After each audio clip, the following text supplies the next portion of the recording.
te gusta el video, por favor dale like y suscríbete. Síguenos en nuestras redes sociales y no olvides compartirlo con tus amigos y familiares. Nosotros somos Misión Vida Eterna.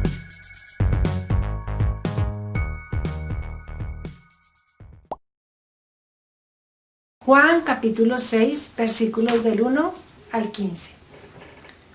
Hoy vamos a trabajar Jesús es el pan de vida. Entonces, ¿por qué se llama Jesús el pan de vida? Vamos a arrancar este estudio con un principio bíblico. La Biblia dice en Salmos 37, versículos 25 y 26. He vivido muchos años y nunca he visto al justo desamparado, ni a su descendencia sin tener que comer pan. Los justos están siempre dispuestos a dar sin esperar nada a cambio, y sus hijos son una bendición. Ahora bien, vamos a conocer hoy una historia que se narra en los 4 evangelios, o sea, en Mateo, en Marcos, en Lucas y en Juan, sobre la alimentación de 5.000 personas por parte de Jesús. Vamos a tomar el texto, Juan capítulo 6, versículos del 1 al 15, como referencia. Dice: después de esto, Jesús cruzó el lago de Galilea o lago de Tiberías. Mucha gente lo seguía porque veía las señales milagrosas que hacía al sanar a los enfermos. Jesús subió a la colina y se sentó allí con sus seguidores. Ya estaba cerca la fiesta de la Pascua judía. Cuando Jesús miró alrededor, vio a la gran multitud que se le acercaba y le dijo a Felipe: ¿dónde podremos comprar suficiente pan para que toda esta gente pueda comer? Jesús les dijo esto para ponerlos a prueba, pues ya sabía lo que iba a hacer. Felipe le respondió: todos tendrían que trabajar durante un mes para comprar suficiente pan para que cada una coma aquí aunque sea un poquito. Andrés, otro seguidor que era hermano de Simón Pedro, le dijo: aquí hay un muchacho que tiene 5 panes de cebada y 2 pescados, pero no es suficiente para tanta gente. Jesús le dijo: hagan que toda la gente se siente. Era un prado amplio y se pudieron sentar los 5.000 hombres que había. Entonces Jesús tomó los panes y después de dar gracias a Dios se los dio a los que estaban allí. Asimismo repartió el pescado. Todos comieron lo que quisieron. Cuando quedaron satisfechos, Jesús les dijo a sus seguidores: recojan los pedazos que sobraron para no desperdiciar nada. Los seguidores lo recogieron hasta llenar 12 canastas, con lo que a los que habían comido les sobró de los 5 panes de cebada. Al ver esta señal milagrosa, la gente decía: seguro que este es el profeta que iba a venir al mundo. Jesús se dio cuenta de lo que lo iban a hacer rey a la fuerza y por eso subió otra vez a la colina para estar solo. Para empezar, vemos cómo la gente seguía a Jesús. No porque quisieran seguir a Jesús, sino por ver las señales que Jesús hacía. Jesús busca estar aparte con sus discípulos y tener tiempo de comunión con ellos, y por eso es que sube a ese monte, ¿no? Pero cuando voltea a su alrededor se encuentra con una gran multitud que lo sigue. El texto dice que estaba cerca la Pascua. Recordemos que la Pascua es una celebración que conmemoran los judíos desde que salieron de Egipto por estatuto perpetuo para representar la sangre del cordero que se colocó en los 2 postes y en el dindel de la puerta en cada una de las casas de los judíos, ¿sí? Cuando Dios hirió a los primogénitos de los egipcios. El texto nos dice que se acercaba la Pascua porque Jesús es la Pascua. Jesús es ese cordero que impide que tengamos una muerte eterna, como en ese momento lo tuvieron los primogénitos de los egipcios. Jesús reemplazó los corderos porque Jesús es el cordero que reemplazó a los corderos que sacrificaban los judíos. Es decir, que Jesús iba a ser la Pascua, y por eso en la primera carta de Corintios dice en el capítulo 5, versículo 7, desháganse de la levadura vieja para que puedan ser como masa nueva. Pues ustedes son como el pan de la Pascua que no tienen levadura. Porque Cristo, nuestro Cordero de la Pascua, ya ha sido sacrificado. Entonces, acá en 1 Corintios vemos que a Jesús le llaman el Cordero de la Pascua. ¿Por qué? Porque precisamente cada cosa que ocurre en el Evangelio de Juan tiene un significado.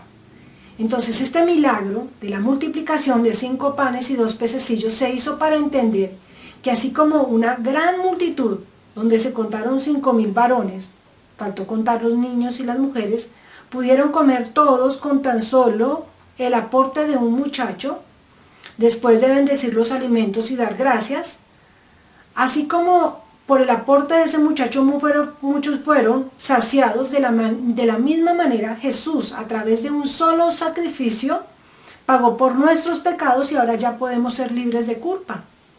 En Hebreos 10, del 12 al 14 dice, pero Cristo ofreció un solo sacrificio por los pecados, que es suficiente para todos los tiempos. Luego se sentó a la derecha de Dios. Ahora Cristo está esperando que Dios ponga a sus enemigos bajo su poder, y con una sola ofrenda, Cristo ha hecho perfectos a los que en Él se purifican. Entonces, cuando terminaron de comer, Jesús les dijo que recogieran los pedazos que habían sobrado para que no se perdiera nada. De igual manera, Jesús desea que ninguno se pierda, sino que todos procedamos al arrepentimiento. En la segunda carta de Pedro, capítulo 3, versículo 9, dice, no es que el Señor se tarde en cumplir lo que prometió como piensa la gente. Lo que pasa es que Dios es paciente porque no quiere que nadie sea destruido, sino que todos cambien su vida y dejen de pecar. Jesús desea que nosotros le demos a comer el pan de vida de Él a todos, como lo hizo Él con sus discípulos. Cuando Jesús miró alrededor, vio a la gran multitud que se le acercaba y le dijo a Felipe, ¿dónde podremos comprar suficiente pan para que toda esta gente pueda comer? Pero ya sabía la respuesta, ¿no? Jesús les dijo esto para ponerlo a prueba, pues ya sabía lo que iba a hacer, dice el texto. Jesús es el pan de vida. Jesús vino para que comiéramos su pan, para que tuviéramos vida eterna. Juan capítulo 6, versículos del 35 al 40 dice, Jesús le dijo, yo soy el pan de vida. El que viene a mí nunca tendrá hambre y quien cree en mí nunca tendrá sed.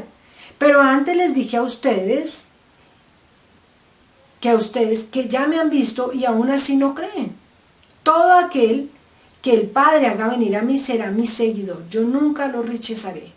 Porque no bajé del cielo para hacer lo que yo quiero, sino lo que quiere Dios, quien me envió. El que me envió no quiere que se pierda ninguno de los que me ha enviado, sino que yo lo resucite en el día final. Porque esto es lo que mi Padre quiere, que todo el que vea al Hijo y crea en Él tenga vida eterna, y yo lo resucite en el día final. Entonces Jesús hace el milagro de la multiplicación de los panes y los peces, y la gente reacciona como muchos que no conocen a Jesús, y tratan de hacerlo rey.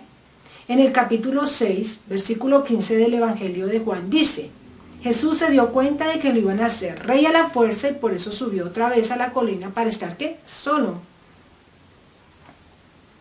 La razón por la que Jesús se alejó es porque la gente estaba cegada por su visión de lo que creían iban a ser el Mesías o el Salvador del mundo en la tierra. Jesús les repite una y otra vez que Él es el pan de vida.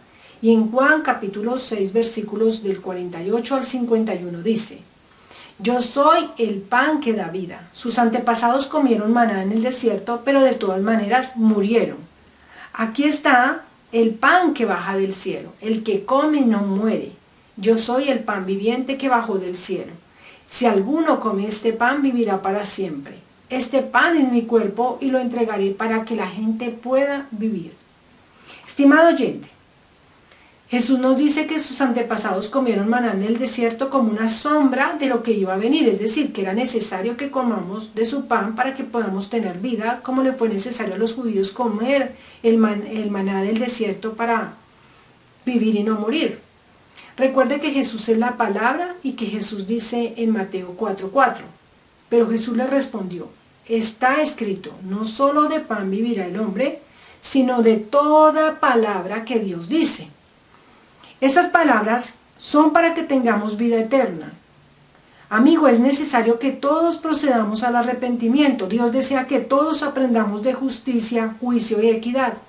Estas lecciones están en la lectura de su palabra. Entonces, Jesús es el pan de vida. ¿Cómo podemos obtener ese pan de vida? Tomando ese pan de vida. ¿Y cuál es el pan de vida? La lectura de la Biblia. Consumir esa palabra. Porque la Biblia dice, no solo de pan vivirá el hombre. Entonces, yo lo invito a usted a que consuma ese pan espiritual que Dios le envió, que nos lo dejó. Y si está en un país como Colombia, donde hay libertad de culto, ¿qué usted está esperando para consumirlo? Lo invito así que hoy, antes de acostarse, le dedique un tiempo a usted a la palabra y a la lectura de la Biblia. Vamos a orar.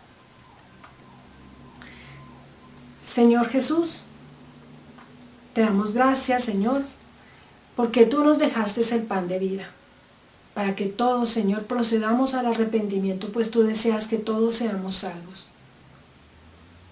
Hoy te damos gracias por ese pan, por ese sacrificio que hiciste en la cruz por nosotros, Señor.